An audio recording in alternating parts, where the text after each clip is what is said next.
We are live with episode 196. Hello and welcome, heroes, to the Crit Academy. I am your host, Justin. I'm your co-host Austin. I'm your co-host Ian.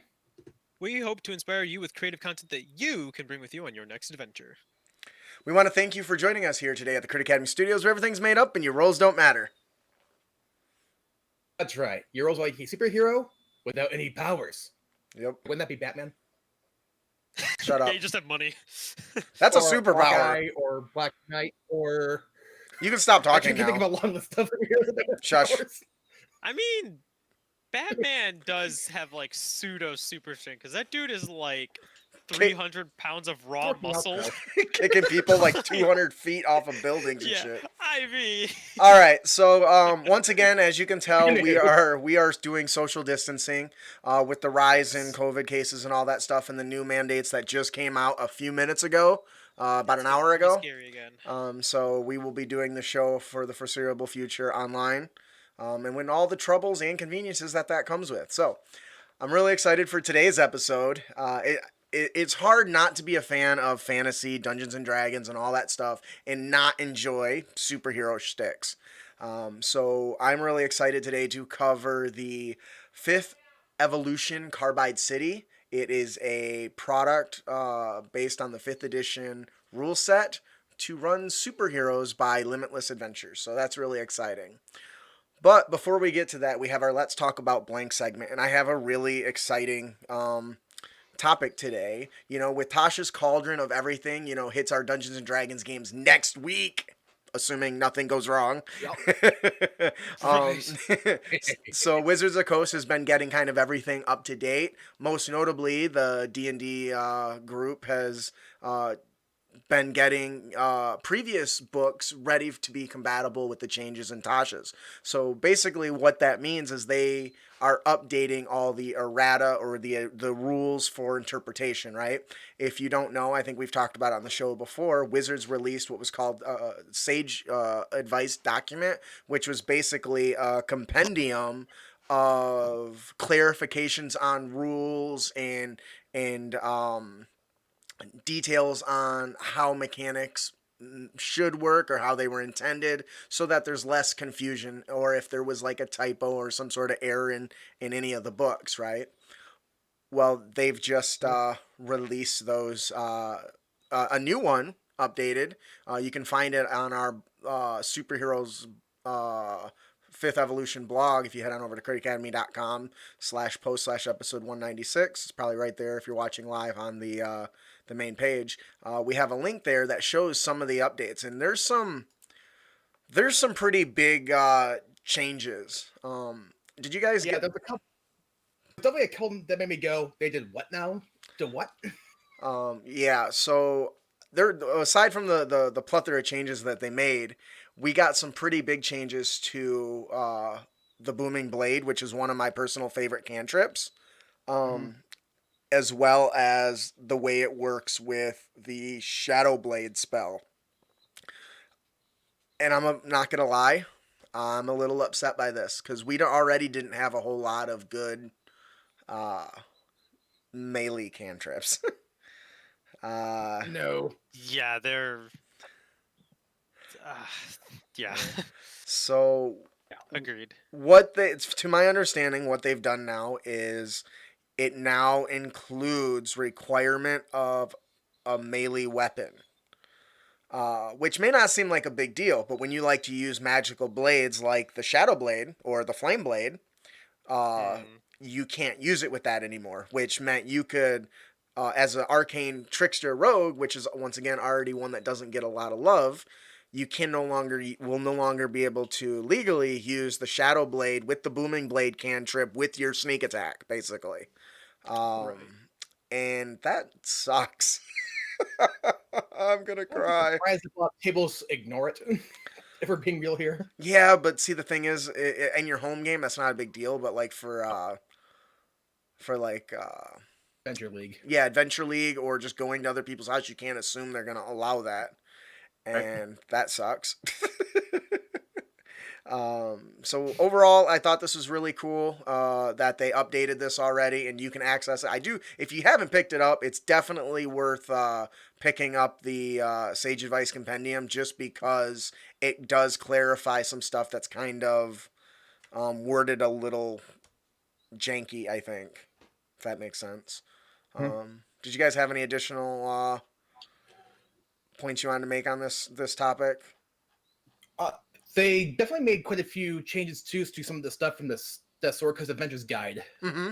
Bladesinger got a big buff, I hear. Yeah, like they specify with their extra attack, for example, that for one of their attacks they can use a cantrip instead. I'm like, they can do what now? This is already a pretty good archetype, and they made it better. I like how they actually do tell people about the lucky feat. How it's like, hey, if you're at disadvantage, you're really not. You're at double advantage now.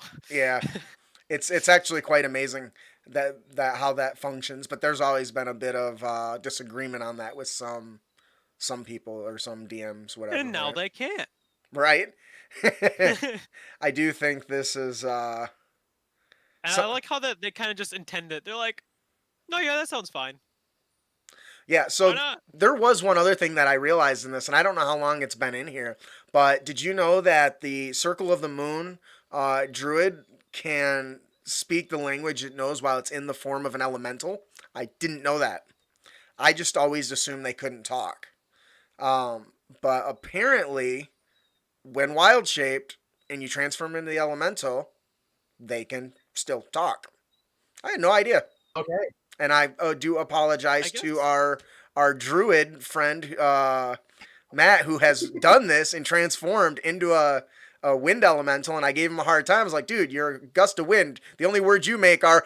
I mean, I guess they do know a language, right? Yeah. I don't know, like, what is it? Primordial? No, Yeah. well, I guess it depends on the element themselves, but... Yeah. Of course, I did point out in the past, too, that many past editions allowed druids to talk when they're wild shaped in the first place, so... Right. So anyways, if you haven't picked this up, please check it out. It's worth printing off and keeping at your table, especially with all the changes that are coming out with Tasha's Cauldron of Everything, which we will be covering next week when it comes out. While it'll be coming out this Tuesday, we'll have it ready for the show next week. So, all right, I think that'll do it. Yeah, I think that'll do it. Before we move on to our main topic, just like every single week, we have fat loots to give away.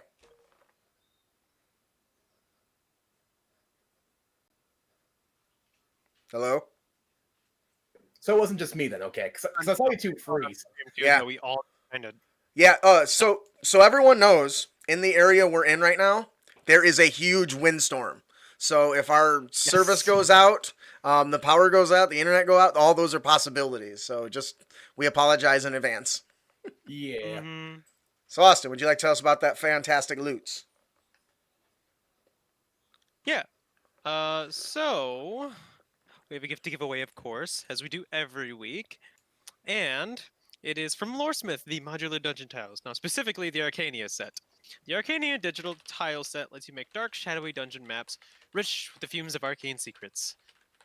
Not really sure how to tie in one with rules, but that one's a little bit tougher than usual. So, cool. You get to look at arcane sigils all over the place. And now, depending on your DM, maybe they're actually supposed to work one way instead of a different way. I would have guessed. Alicia just ran in here to tell me that the images behind me, everyone can only see their tits because of the way the image is cropped on the stream. Whatever. I can make it a little better so that it's a little bigger. Boom, there, you can see some heads now. Who is our winner today? Our winner today is Wizard Cadius. Woo! Congratulations! I have no fancy audio to play. Me neither. If you didn't win, have no. Switching out with my cat. They're going crazy right now. Yeah. See, that's the other problem of not being in the studio is the animals are around. Congratulations to Wizard Cadius. If you didn't win, have no fear. Head on over to critacademy.com/Loresmith to get some free loots. If you sign up for our newsletter and our alerts and all that stuff, that's how you get entered to win. Subscribe to our show. Super easy. Yeah, get some free stuff. It's easy. Now, Surprisingly easy. on to our main topic, Fifth Evolution Carbide City by Limitless Adventures. Now, first of all, it's called Fifth Evolution. So exactly what does that mean? So Fifth Evolution, or five Evos, what they call it. Limitless Adventure takes the widely popular 5e mechanics and applies them to a multitude of new genres. For that you can play with the 5th edition rule set. Now, the 5 Evo products are basically a marriage of comic books and role-playing games, and each of them are divided into multiple sections, right? Mm-hmm. So I do have to say the very first part of this opens up as a comic story, and I thought it was awesome. What did you guys think about that? I mean, I think we're all kind of... Definitely. Oh, go ahead. Go ahead. But- I was gonna say that Definitely don't seem to basically me- we're all nerds, so it's pretty good for all of us. I mean, of course, we're gonna love something like this. Yeah. You don't see too many supplements open up like that either, so it was an interesting change of pace at the very least. Oh, yeah, and it's really great for me, like, if it's something I'm trying out for the first time, being able to print that off and give it to all my players, it gives a great introductory story.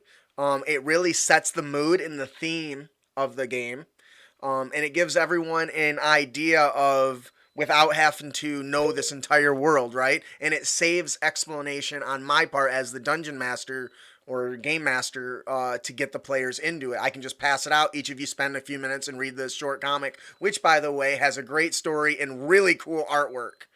Yes, the artwork is pretty much like a regular graphic novel you would find in a store. It looks really good. It is really well done. So kudos to the team for putting that together.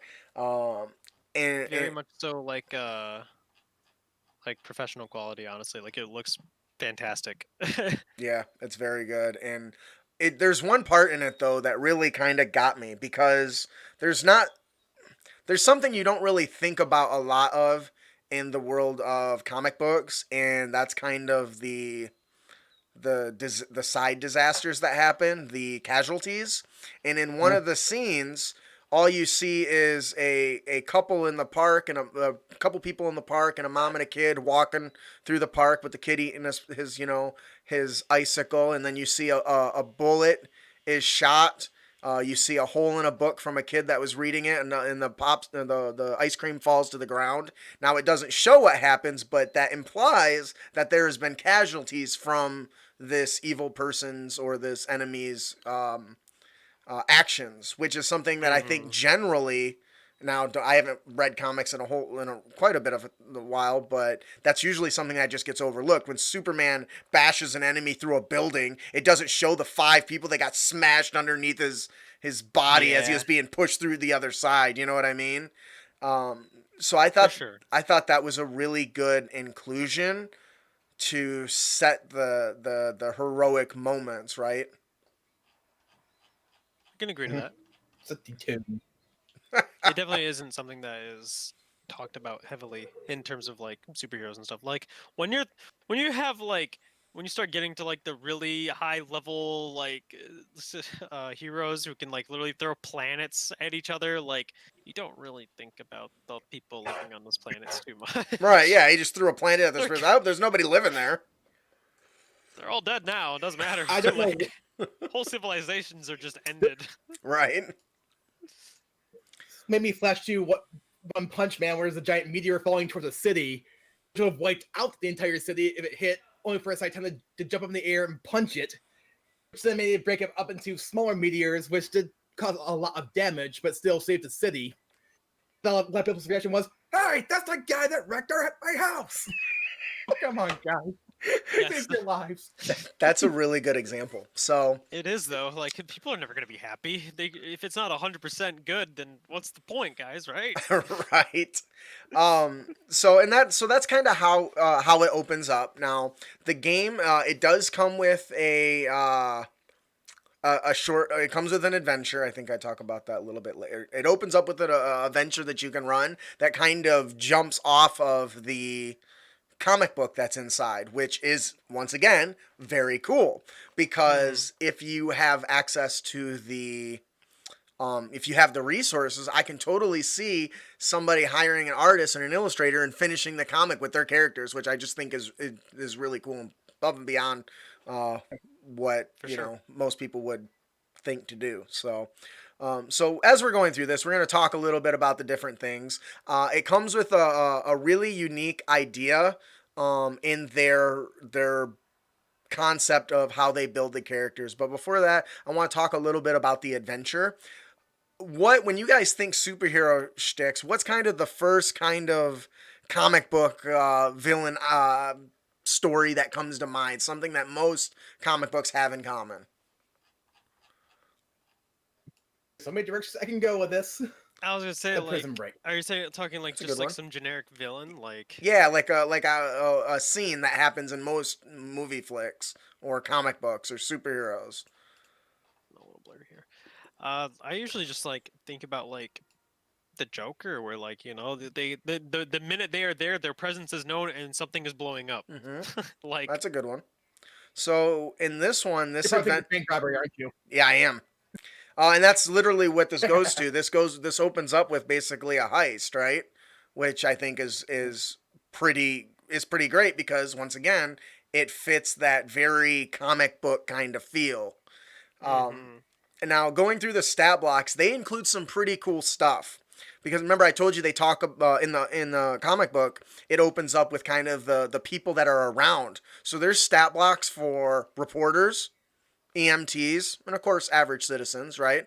But police officers too. yeah, I mean little things like that. That to me is such a huge thing to include because that's something that honestly that gets overlooked pretty regularly. Absolutely. And I love the Yeah, way they did usually the you have stop to kind blocks. of, usually you kind of have to like go to the back where the humanoid NPCs are, and you kind of have to fiddle with it a little bit to make them feel more unique. And even then, like these guys clearly have stuff that's going on, which Yeah. is cool. So I mentioned how they do the superheroes, and this to me is different than I would have expected. It's closer to me. It's closer to monster stat blocks with options than I would say a traditional character sheet. And kind of start off with a template, depending which archetype you go build off it. And that's actually not the first time I've seen this in RPGs either. Like I've seen this with Feng Shui, for example, where you pick a archetype and then you just add feats, adjust your numbers, and go from there. Yep, and I honestly I think that that's a really good way to do it with this because you as the dungeon master, in this case the creator, have set the starting point of the character's strength.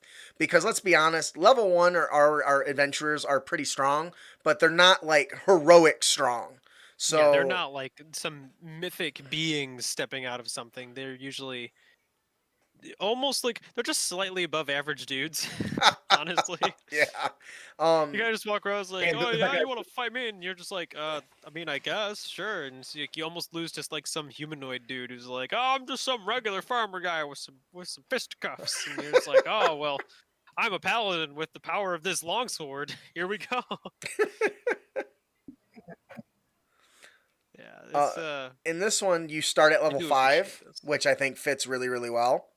Mhm. And I'm gonna Yeah. be honest right up front, you guys.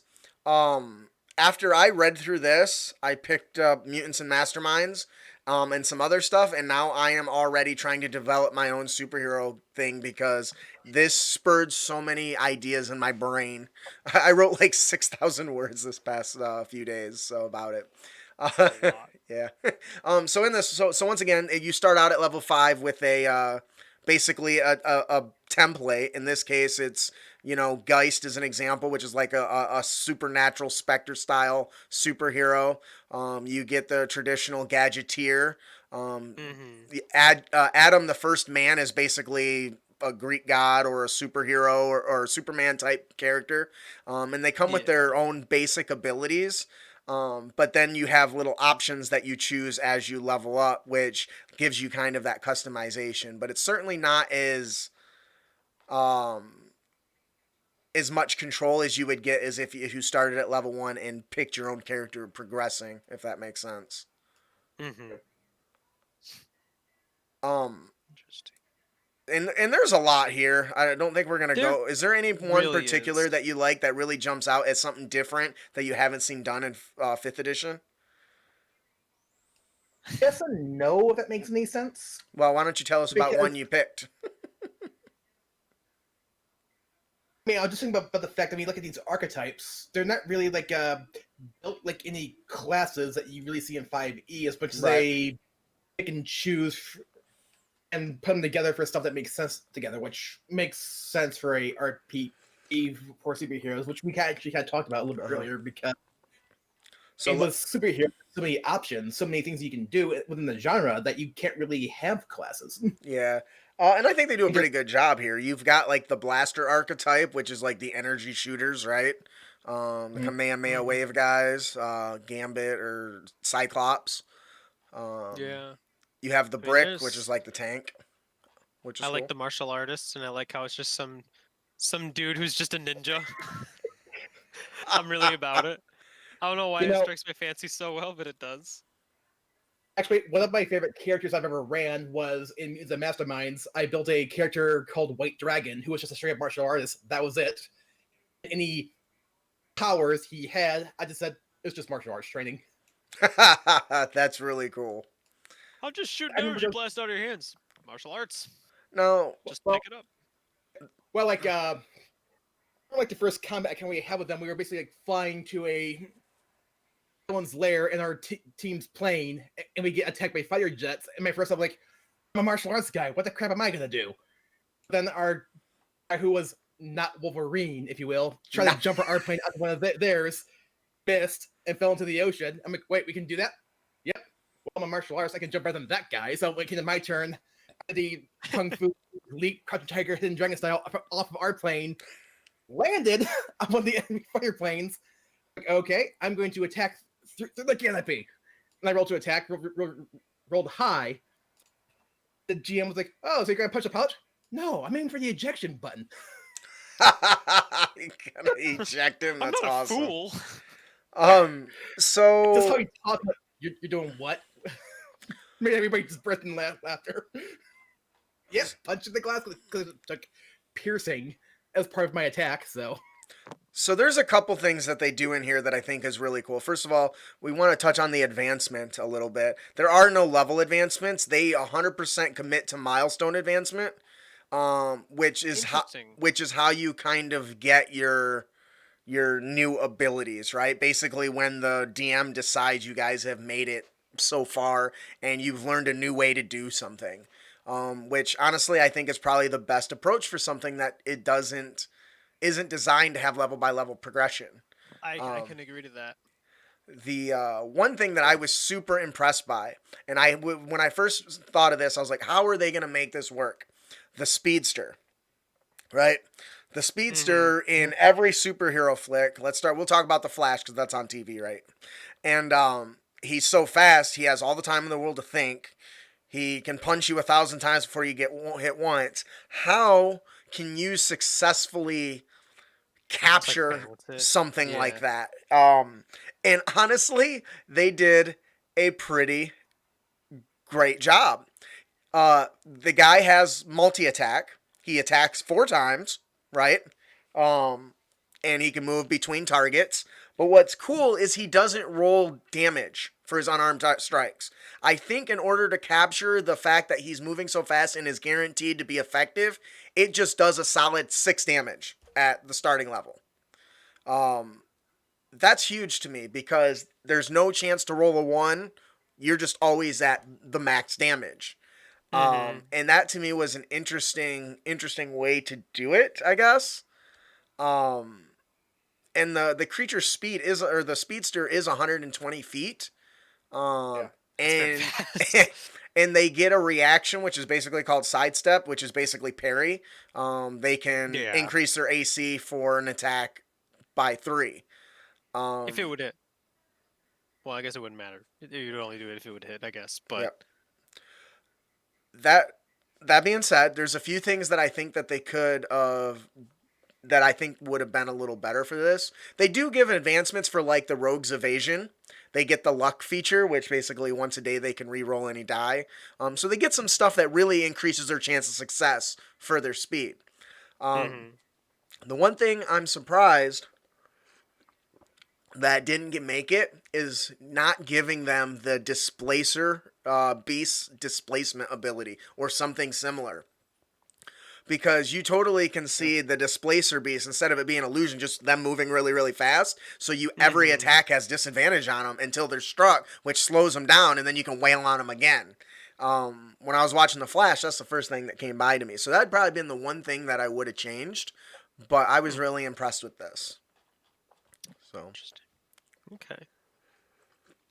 they do Do not have. provoke opportunity attacks when you move. Oh, blurry. Yeah, I Oh, guess that makes sense. yeah. So so you can go from target to target, which is pretty cool as well. Yeah. Um, You want a beeline for the big bad evil guy? Go right ahead. You can do Mhm. it better than anyone else, probably. Yeah. Um, I can remember in Days of Masterminds, when they were doing a battle royale, the guy who's a speedster basically grappled the guy who's the juggernaut, ran to the North Pole, let the guy go, then ran back to the battlefield all in one turn. that's cool. That's very fast.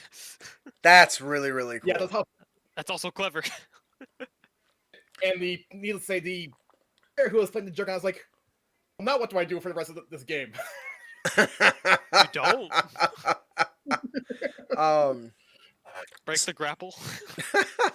they did. Did you guys see anything that stood out that you thought was really unique? A build idea or a concept that they designed? I kept looking at the martial artist one, and I kept looking over at it, and I actually really I like what they did, because this is like the most, like, I guess, ninja character from like a superhero sense that you could possibly get to, because like everything they're doing is just like I like the training, so they can just learn additional martial arts style, and they have a 3 over here. Like you get like a shout. You can get like you can become invisible until the start of your next turn. Not sure how often you can do this. Oh, once per short rest. Okay. As a reaction, take no That's damage pretty from a cool. melee attack and force the target to make a DC 50. So you get a literal like judo throw. Yeah. Like you take this guy and you use his momentum against him. That's really cool. Like, I'm surprised that's actually not a thing. Now that I think about it, it's kind of interesting. Oh, But like, I would love to see stuff like that, because like unarmed combat is always so cool to me, and Hmm. unfortunately, fifth edition D&D does not do a fantastic job about it in the most general sense. So like, if you can be a monk, yeah, but monks aren't that's the it. only people who can punch you in the face, right? Like, soldiers have military training. I'm sure they know how to take a person down. Right. Why isn't it a thing? That kind of idea. But that's And just my whole, boxing's a thing too. yeah, like it's Yeah. I don't know, like that. So I'm really happy that these kinds of things exist in this sense, which is why I guess I was really happy about the Unearthed Arcana, the one monk Hmm. subclass. I was really excited about that, because I was like, that's kind of what I wanted a monk to be. Is something that like they have these almost innate powers in them and stuff. Whereas like this is like a true martial artist. This Hmm. guy is using things to his advantage. He's using anything that his body can do in order to give him the slightest advantage over his opponent, which I think is just super fun. I think that's the whole point. I like that. Right. So very cool. I do like their underneath the advancement for the martial artists and other classes as well. They have what's Hmm. called endorsements. So Yes. you can be endorsed by companies, which gives you additional resources. So instead of necessarily giving you access to a new power, you get more uses of a different power, which I think Right. is a really cool way to do it. And I'm thinking to The Boys. I don't know if you guys have seen it. In The Want to? Boys, oh, it's really good. You'll have to come over and watch it. I have, but the in The Boys, they basically are walking billboards for Vought. I mean, and they're constantly getting endorsements and doing commercials and stuff. And to me, that is just the most exploitive thing of superheroes that should be happening in every comic book, but probably it doesn't really seem to. Hmm. And so applying a mechanic to that, I thought was pretty dope. Oh, and I Actually, a guess I great also example of like how that they have too is blind sense. I love blind actually a great sense. example of the advertisement too is the anime Tiger and Bunny, which ignored the dumb name. It actually doesn't make sense in the show's context, but basically revolves around a superhero reality show, and the characters there are walking billboards. Like the Ice superhero, for example, she is plastered with the Pepsi logo, for example. That's funny. I love it.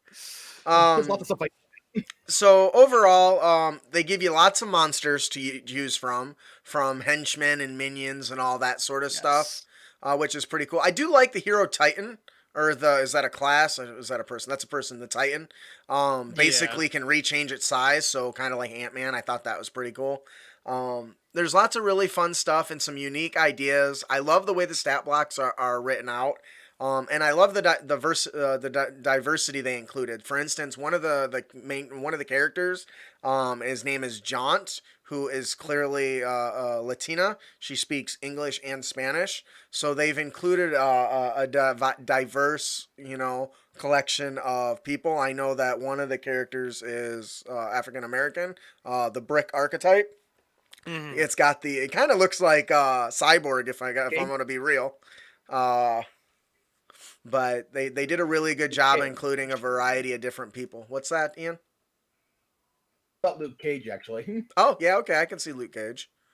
But anyway, so there's lots of really good stuff. I love that there's weapons and stuff, and not just just super powered enemies. Like I said, the minions and the henchmen are not all powered.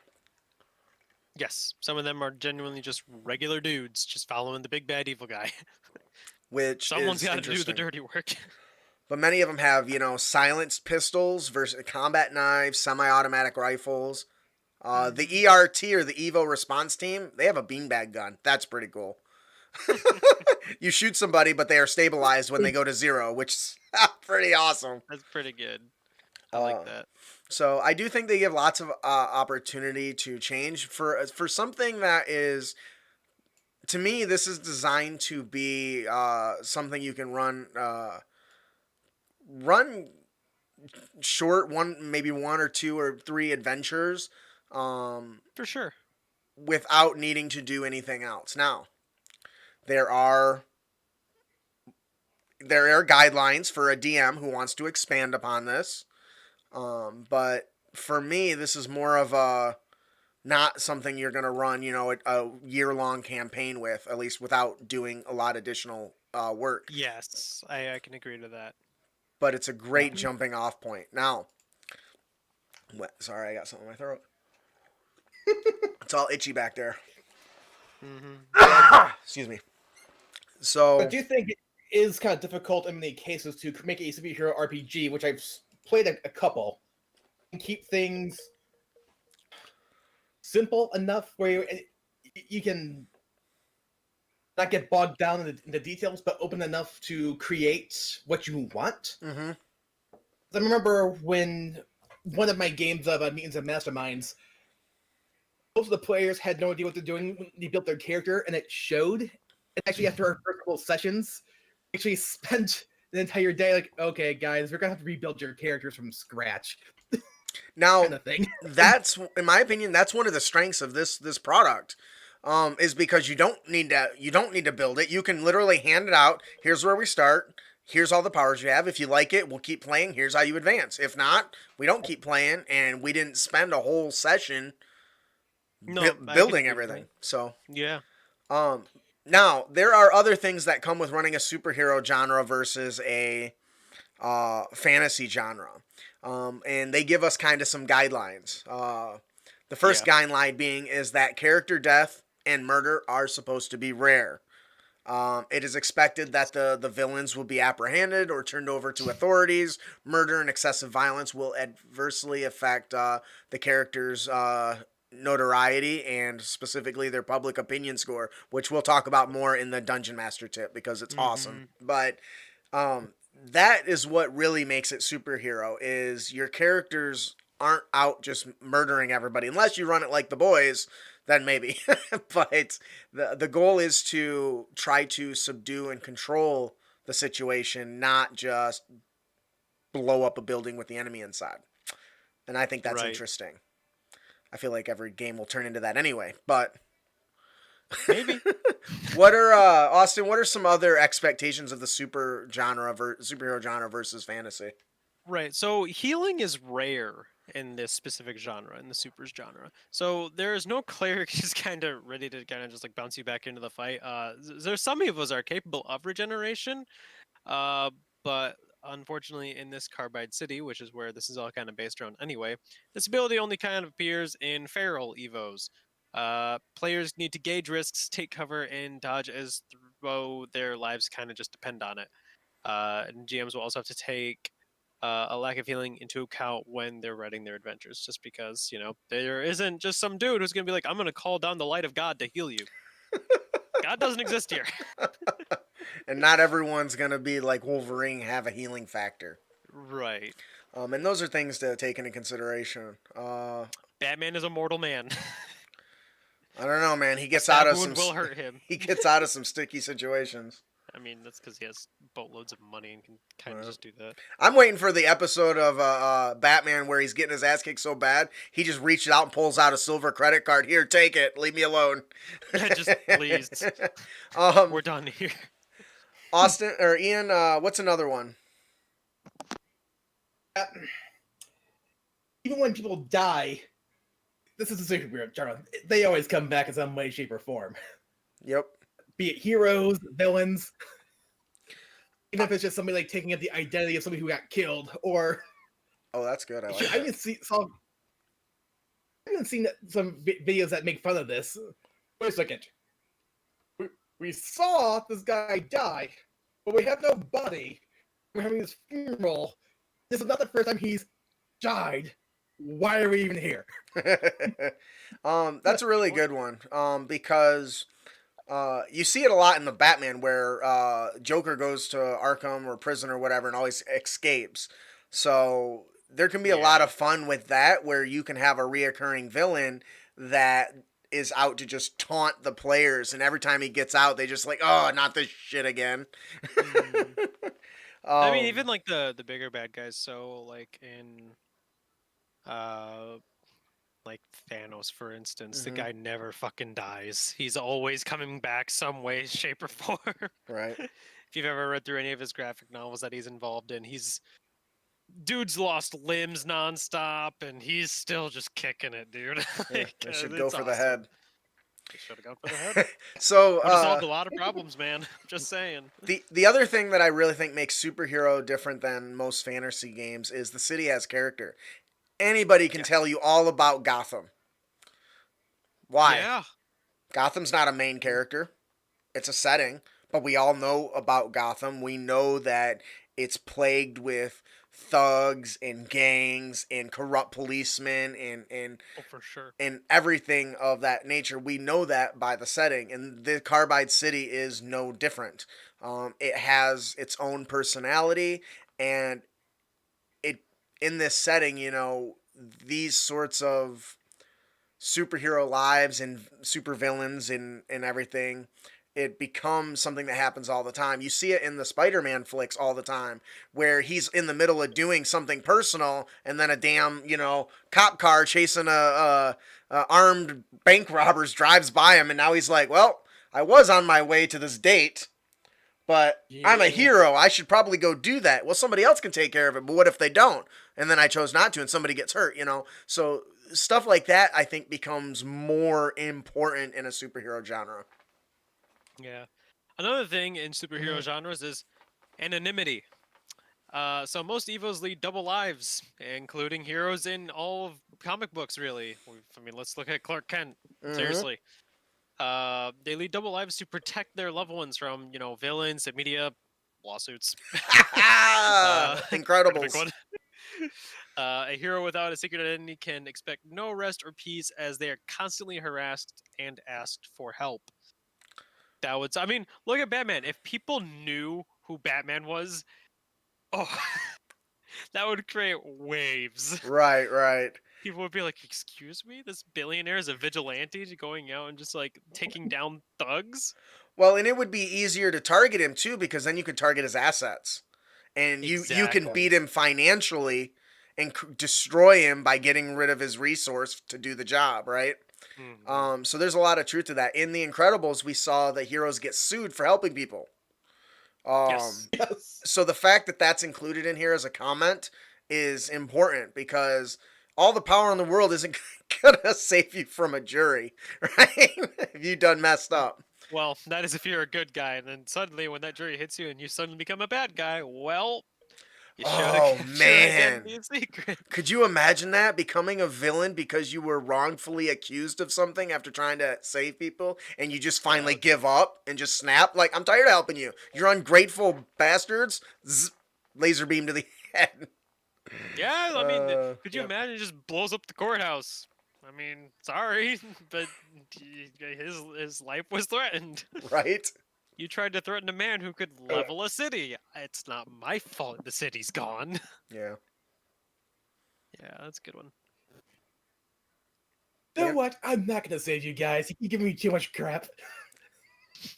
Ian, do you You want to take do the what I next can one? on your own. Right. Alright, with great power. Superheroes are almost always a burden or a nuisance. Supers find themselves ostracized and loved in equal measure and often seek the company of other supers who understand their unique plight. We kind of covered that just now, actually. Yeah, with we someone. kind of did, and we Yeah, we expanded on did, a little yeah. bit. So, Old Handy says, or that scene in the movie where the employee audits Bruce Wayne and is told, and you want to blackmail this guy. Talking about the guy that finds out his toys are disappearing and money is being spent in R&D. It's a good example, Old Handy. Thank you. Yep. Many stories converge. The greatest comic story arcs often contain several crossovers that converge on one point, usually some sort of supervillain. The introduction of the heroes, even those from other cities and other worlds, we saw that in this big crossover between the Arrowverse, right, where people from different Earths all came together to fight a supervillain, right? It's common and it's expected. So make sure that each character, hero and villain, get their own story, then allow them time to develop and grow. And if you can, intermingle all those together. There's one thing that I think the Arrowverse does really well, and and I would say Marvel does it really good as well, is it ties in all the characters' beliefs in some way, shape, or form. Civil War was a really great example of when superheroes don't agree with each other on what's best. Yep. So One superpower setting I've always wanted to play, excuse me. right in depth, is Savage World, which is another game system, but it does have superpowers as options. Is they have a thing called Necessary Evil. The general plot behind it is aliens invaded Earth. All the heroes are dead from said aliens, and the last line of defense for Earth is actually the supervillains who are banding together to defend the planet. Not out of the goodness of their hearts, because they were here first. And if anybody's gonna take over the Earth, it's them, dang it. I was thinking that like they would just be like, I mean, we kind of live here. We kind of want this place. Have you It's more like a guys self-preservation kind of thing. have you guys played DC Universe Online at all? No. Oh man, it's worth at least a playthrough once. It is the superhero game. But anyways, what happens in the opening video and what's going on is that I think it's Brainiac and all of his AI units attack the whole world, and the world's losing. Superheroes are dying. And the villains and superheroes are pretty much forced to kind of help at some point because, well, the whole world's taken over. We're all boned. So Lex Luthor actually travels back into the past and shares technology to breed new heroes to fight this threat. And so that's a really good example of, the whole of the story. This guy who's been a villain for as long as anybody can remember is now one of its saviors to save the world, by creating more heroes and potentially more villains, right? Right. Which is awesome. If you haven't checked it out, it's free to play. Play it. You won't regret it, even if you only go through like the first few levels. It's super awesome. If you can get past character creation, because Right.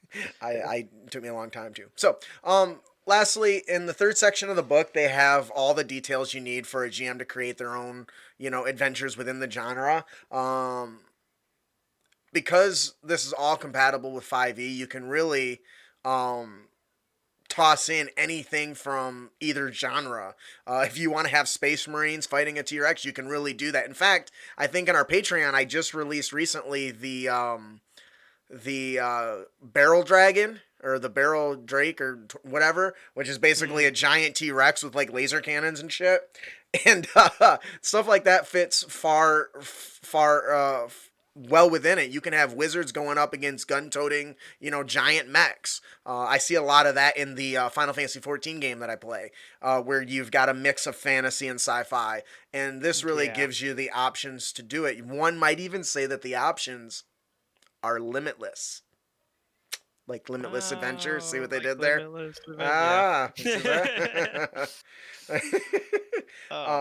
Overall, what are your guys' thoughts on this? Gotta stretch. I mean, it's a good product. There's a lot you can do with it. Again, the whole limitless thing. But I think the thing that I really took away from it was it's a concept that can definitely be explored. Mm-hmm. So I know you said you're making a product about, I think, superheroes right now, right? Mm-hmm. So this can definitely be like a springboard to be like, well, if they did it this way, what did you like and what didn't we like? Well, there's a couple of things that I thought were like, not really my cup of tea, but I can see them working, Mm-hmm. which was the whole, you're not actually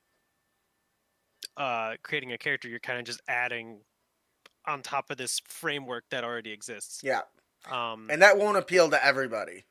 For sure. And I'm not super keen with the idea because I want like a separation of like player character in monster stat blocks. I don't know why that, like, I kind of need it. But I can definitely see it working. So, because obviously it does, and that's how come they probably at least play tested it a little bit, I would imagine, and they probably put out the idea, was like, hey, here we go.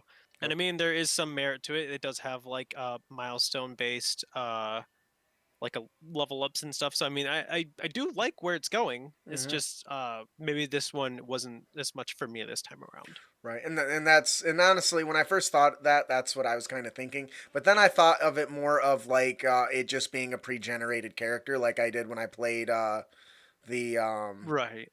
beginning. What is it? I can't think. What is the stupid starter kit called? I think it's just called the starter kit. The Venture in it though. Oh, Lost Fandelver? Yeah, that one, the Mines of Fandelver. So that was just a pre-generated character. I mean, I didn't get to pick any of the powers or anything, but as I leveled up, I got to. So I can kind of see how this will work. But I would agree that it probably isn't best for like long term. People want more customization, but definitely getting started and see if it's something you're interested into is definitely something I think that this is done really, really well. And So, again, you can definitely springboard off it pretty easily too. Like for sure. they're like, just because this supplement is here, at the end of the day, it is a supplement, and you can definitely rig around with it or ask the GM in this case, whatever means to take the characters a step further. Like, hey, I think this would be a really cool power to have. What do you think? And either it's a yes or it's a no. At the end of the day, it's your table. Yep. So Yeah. And What about you, I do Ian? like the fact that it's at least trying to be upfront and simple, so you can just yes, grab it and go. Yeah. yes, And I think that's what they were going for. Yeah. Grab it and going for. Yeah. Anyways, overall, I was really impressed with it. I thought it was really well done. Me too. And I think that there's a lot of potential here. Like I said, it really inspired me to want to create my own. After I did the Living Testament thing, I realized that there's a lot that I can do with the knowledge that I gained from building a different setting around the 5e rules and expanding upon them. So right. think that'll do it for our main topic today. If this is something that sounds like it's interesting to you, head on over to critacademy.com/post/episode 196 and check out Fifth Evolution. There's a link from Limitless Games right inside the show notes. It's really cool. I enjoy it, and it's very unique. And I look forward to trying to actually run a game for our patrons with it soon. So. Now we'll move on to our Unearthed tips and tricks, where we bring you new and reusable content for you to bring with you on your next adventure. Ian, would you like to tell us about our character concept? Character concept we have today is the fake villain. Many believe I am a threat to society, and I make sure they believe it. Sometimes to take down darkness, you become the darkness. It's a fun one. Sometimes Okay, the best way Batman. to take down a threat to society is, well, to become one, or at least convince everybody that you are. Decide to play the role of a villain without truly becoming one, so you can not just walk into their world, but be welcomed into it. This gives you avenues that you would not otherwise have access to, and allows you to take apart the shadowy underworld from within, as well as pull out threads you otherwise may not have even had at your disposal before.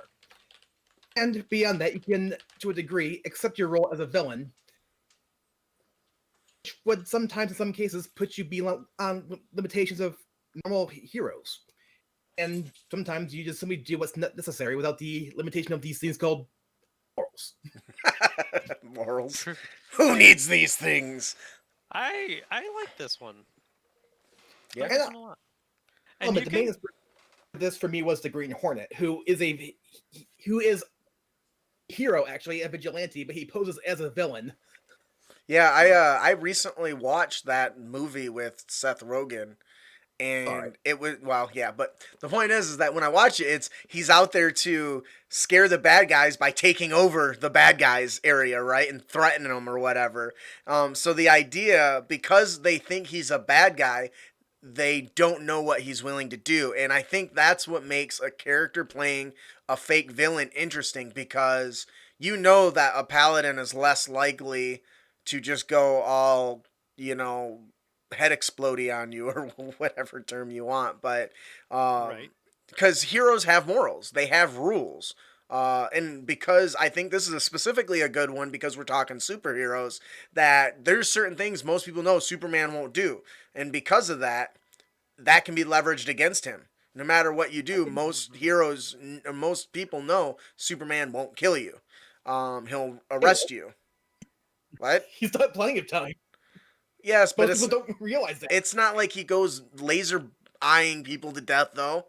The point I'm trying to Well, make, though, here's is the thing. that If he has to, he has no qualms doing it per se. At least depending on who the writer is, I suppose. But yeah. It would Yeah. be probably more Batman More for that kill. analogy specifically, I guess. okay. Batman Yeah. definitely doesn't kill people. He makes it a very large point in his character that he does not kill people. Yeah, but does all of the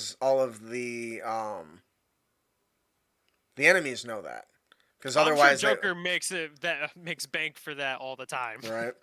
I do like this concept. I think it's cool to be able to play somebody who just acts evil and mean. And when I play, I'm watching Yu Yu Hakusho right now, and Hiei started off as a villain.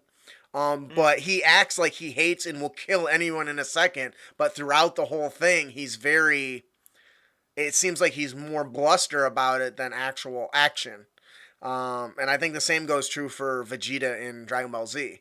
Although they started off as actual villains, a hero pretending to be a villain can get away doing a lot more things than what a hero would do, I think. Right. So. I agree to that. Yep. I can definitely see this being ran in most games, in general, specifically ones where there's like a very, a very clear like underground society that is obviously playing a very heavy role in the game. So, for instance, Dragon Heist would be a great one. Because you're constantly messing with dudes who are like, "Hey, I'm from Xanathars," and this person's from the starts with like a V, I believe. I don't remember off the top of my head, so we're not going to worry about it. But the point is, if you're some dude who's strutting up like, "Hey, I'm back from the mission from Xanathar," like, "Oh yeah," he's like, "Yeah," and you just punch him in the face and walk right in. I'm pretty sure the other guy's gonna look at you like, "Oh well, maybe he's one of the higher ups. So I don't want to mess with this guy."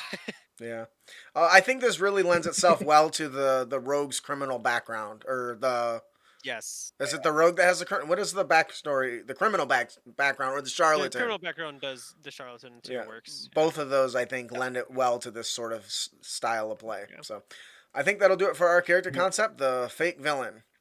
Sure. Austin, would you like to tell us about our monster variant? Sure. So our monster variant today is the Venom Drake. Venom Drakes hunt and prowl around lush marshlands, slimy swamps, and often outside the layers of green or black dragons. They are fearless creatures. Their bite is filled with a black ichor that causes loss of sight and hearing. Those who underestimate them quickly lose sight of their future. Ha! Ha, get it? So we're gonna take the cool. I don't know. We're gonna make it lose its sense magic, tentacles, language, and pincer, but it's gonna gain some new fun stuff.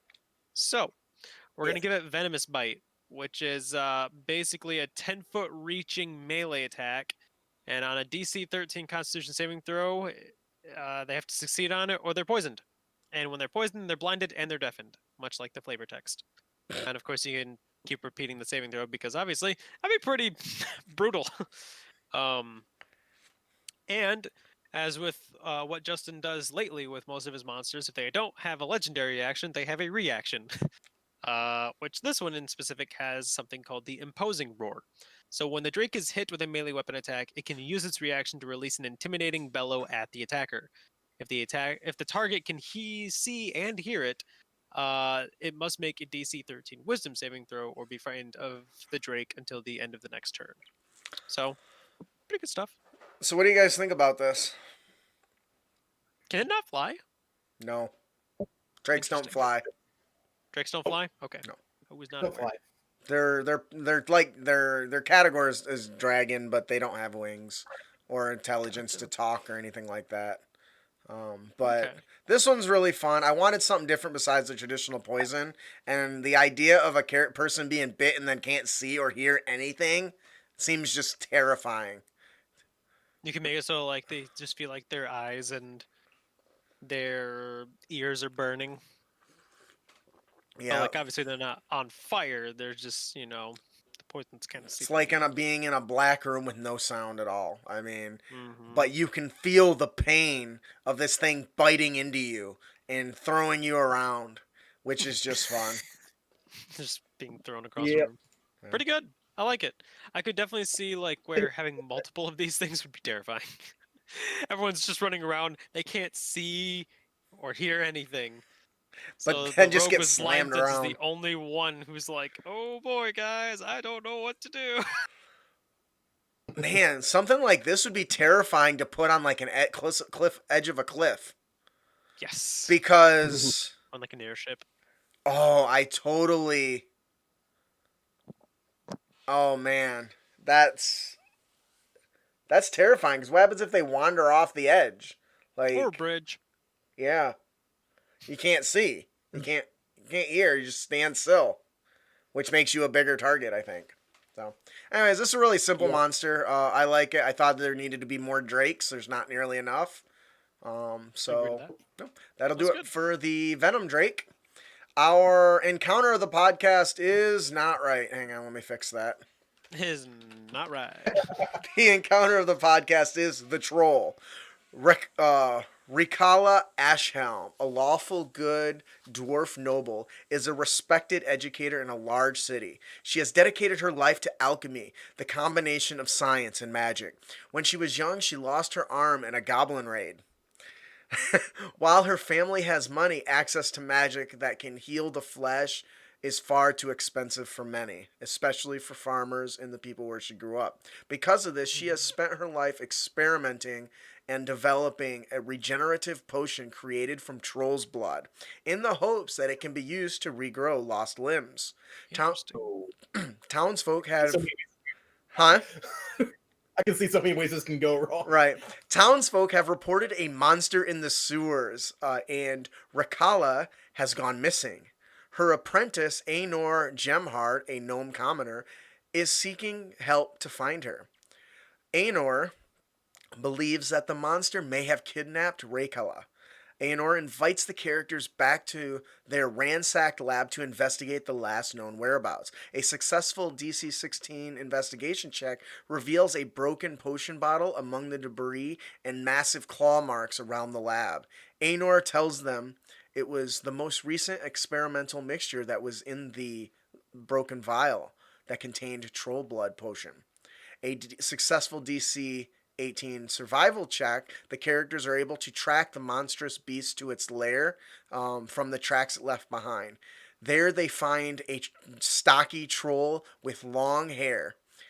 A successful 19 wisdom perception check reveals that the troll's tattered white garment is nearly identical to that of Aenor Gemheart. Yep. The troll is Rakala. She drank the experimental potion. It regrew her limb, but turned her into a troll with little awareness of who she is. She turned to a titan. What do you guys think? Great Kirk counters, love it. Yeah, I mean, I totally ripped off D&D. Spider-Man. I mean, it's good. I would, if I was playing this, I'm sure it'd be a great time. I mean, I'm sure all your players would be like, no, no, no. And then it happens, they're like, ah! And once again, the moral ambiguity comes in. She's a troll now. Is she always that way? Is she stuck that way? Does she change back? Can she be helped? Can she be healed? How much are the players just not going to care? And she's a troll. How I much wouldn't experience do they have with I would have trolls? stabbed her. Yeah, I know you I would. would have just been like, you rolled the dice and you lost. Here's my broadsword. I really like this. I think it could be a lot of fun. It could be really done as kind of a spooky horror thing. You can really branch off into this as long as you want, with her disappearing or more people disappearing, and whatnot. So And you could definitely change the outcome of this too, where I mean, maybe the potion does work. Maybe the DM's like, maybe I'll roll. If it's like a 20, maybe I'll say it worked magically. Mhm. And then you look and you're like, oh, well, shit. I guess I have a new potion that I have to give people. Yeah, but now you don't have much of an encounter. Well, that's not true because they Yeah. would still meet these people and still learn about the work she's been doing. So, Right. anyways, that'll do it for our encounter with the troll. So bland. Oh yeah. Eh. Ian, would you like to tell us about our magic item? Our magic item today is Spectacles of the Superman. The wondrous item, rare, requires attunement. This headpiece is a golden frame inlaid with magical transparent blue lenses. A sigil in the form of an S is engraved on both sides that pass over the wearer's ears to keep the lenses in place. While wearing the Spectacles of the Superman, you have advantage on wisdom perception checks that rely on sight. In conditions of clear visibility, you can make out details of even extremely distant features and objects as small as 2 feet across. Spectacles have 5 charges, and while wearing them, you can use an action to expend one or more of these charges to cast one of the following spells from it. Spell save DC. Scorching Ray, which is 2 charges. Fireball, 3 charges. And True Seeing, 5 charges. Pretty The good. Spectacles make 1d4+1 expended charge daily at dawn. If you expend the last charge, roll a d20. On a 1, the Spectacles blacken, turn to cinders, and is destroyed. Okay. What do you guys think? It's a fun one. It's fun. The flavor was on the nose, I guess. But, you know. Understandable. I tried to tie in the superhero theme to everything this episode. Like it's, I couldn't find Okay, what- X-ray glasses though, so I gave him True Sight instead, or True Seeing. yeah, it's probably the best you can go with. But well, it's such a high level spell, I had to make it potentially blow up their magic item though. Right. Something I think a lot though is so we've all know the whole thing of like, oh, does Superman just putting glasses and nobody realizes Clark Kent's Superman? But then the guy said, and then I saw Tony Hawk without a skateboard. I did- It's true. That's so funny. Wouldn't recognize Man. them. It's a real simple item. The Scorching Ray and the Fireball and the True Seeing is just all the Superman thing. Of course, having advantage on perception check is really nice, especially when you consider perception as one of the highest used skills. So, If not the highest. Oh, yeah. honestly, yeah. yeah. And you get the supervision. You can see really far distances. So, which I think would be great for somebody who took the spell sniper feat. It's like, oh, by the way, now you can actually Yeah. see what you're shooting at. Makes sense. All right, that'll do it for our magic item, the Spectacles of the Superman. Austin, would you like to tell us about our Dungeon Master tip today? Sure, our Dungeon Master tip today is public opinion. So when Evos fight, they tend to make a pretty big mess. This doesn't bode well with the taxpayers. Each Evo, hero, or villain has a public relations score that affects how they are received by the public. The score starts at 10, and it can go as low as 0 or as high as 30. Much like an ability score, a public opinion less than 10 imposes a negative modifier on all charisma checks. Now, even though we said this is for Evos, this could definitely work in the 5th edition setting as well. So if Yeah. your heroes are going around, they just blew up a bank because the villain was there, and they're like, well, if to kill big bad evil guy, we may as well just blow up the whole building he's in. This The is guys something. at Waterdeep